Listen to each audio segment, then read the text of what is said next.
अस्सलामुअलैकुम। इस वीडियो में हम बात करने जा रहे हैं जो फूड लाइसेंस हमारे पास होती है, यानी जो हमारे पास FSSAI जो फूड डिपार्टमेंट की जानिब से हमारे पास food safety and standards authority की जानिब से जो हमारे पास लाइसेंस दी जाती है, जो हमारे पास रिटेलर शॉप्स होते हैं, किराना शॉप्स होते हैं, ठीक है, उनके रिलेटेड। तो उसको हम जब उसका जो डेट है वो एक्सपायर होता है, तो उसके बाद हम उसको कैसे जो है रिन्यू करेंगे उस लाइसेंस को, ठीक है। तो हमें क्या करना है, हम गूगल पे आएंगे और हम यहाँ पे फसाई फॉस्कॉस की जो वेबसाइट है, हम यही जो कीवर्ड्स मैंने यहाँ पे लिखे यही हमको लिखने हैं। और उसके बाद हमारे पास जो पहली वाली वेबसाइट आती है फॉस्कॉस, ठीक है, इसमें जाएंगे। तो यहाँ पे जाने के बाद हम क्या करेंगे, हम डायरेक्ट जो है apply for renewal without sign in, ठीक है।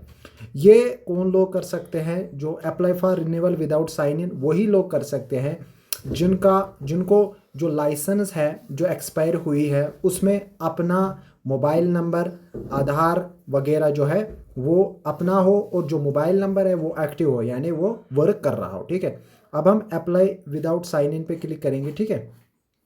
तो हमारे पास एक नया पेज आएगा, हम इस पे जाएंगे।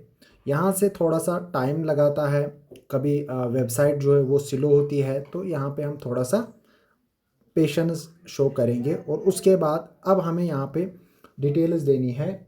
एक तो हमें यहाँ पे लाइसेंस नंबर देना है, ठीक है। दूसरा इसमें एक्स वैलिडिटी एंड डेट, यानी इसकी एक्सपायरी डेट क्या थी आपके लाइसेंस की। उसके बाद कैप्चा देना है। कैप्चा देने के बाद हमें सबमिट करना है। जब मैंने लॉगिन किया तो वहाँ से मुझे जो डिटेल्स है वो निकल के आई। विदाउट लॉगिन में कह रहा हूँ कि यहाँ पे फिर जब मैं डिटेल्स दूंगा, लाइसेंस नंबर दूंगा, एक्सपायरी डेट दूंगा, उसके बाद कैप्चा करके सबमिट कर दूंगा, तो मेरे पास इस लाइसेंस होल्डर की जो डिटेल्स आएंगी जो मेरे साइड में है, जो मैं यहाँ पे शो नहीं करूँगा। यहाँ पे मुझे राइट साइड में एक्शन के नीचे एक बटन आएगा प्रोसीड का। तो हमें क्या करना है, हमें इस प्रोसीड पे क्लिक करके आगे बढ़ना है।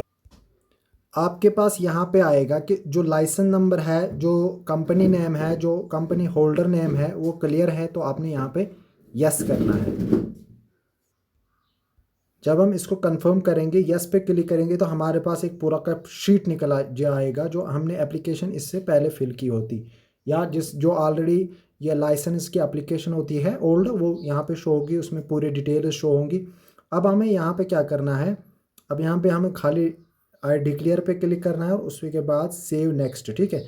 और यहाँ पे आप कर सकते हो आपको कितने साल के लिए इसको रिन्यू करना है। मैं यहाँ पे 1 साल के लिए करूँगा, तो हम यहाँ पे 1 साल और उसके बाद हम करेंगे 2 साल के लिए मैं करूँगा, और इसके बाद मैं नेक्स्ट पे जाऊँगा। 2 साल के लिए आपको 200 रुपये फ़ीस भरना है इसमें। इसके बाद हम नेक्स्ट पे जाएंगे, ठीक है। जब हम यहाँ पे भी आएंगे, जब हमने प्रोसीड किया तो उसके बाद हमारे पास ई साइन के ऑप्शंस आते हैं। 2 ऑप्शंस, एक है मोबाइल बाय मोबाइल और बाय आधार, ठीक है। यहाँ पे जो कस्टमर है इसका जो मोबाइल नंबर है पुराना वाला जो इसके साथ लिंक था वो काम नहीं कर रहा है। अब हम जाएंगे आधार के थ्रू और यहाँ पे हम आधार की जो डिटेल्स है वो फिल करेंगे। अब जब हम आधार बेस्ड करेंगे तो आधार के साथ जो मोबाइल नंबर लिंक होगा उस पर OTP एक जाएगा, वो हमने यहाँ पे डाल दिया, ठीक है। और इसके बाद हम फिर से अगर आप यहाँ पे देखोगे तो यहाँ पे आपको लेट पेमेंट का 300 रुपीज़ वाला ऑप्शन आएगा, ठीक है। लेट पेमेंट, क्योंकि इसमें ये 28 को एक्सपायर हुई है, 28 जुलाई को एक्सपायर हुई है। अभी आज है 8 अगस्त, तो इसमें कुछ डेट बीच में आया है, थोड़ी सी गैप आई है। तो अब हम यहाँ पर डायरेक्ट पेमेंट करेंगे। हम पेमेंट मेथड पे जाएंगे, पे, इसके बाद हम पेमेंट करेंगे। अब हम UPI के थ्रू पेमेंट करेंगे। अभी हमने जो पेमेंट है वो कंप्लीट कर दी है।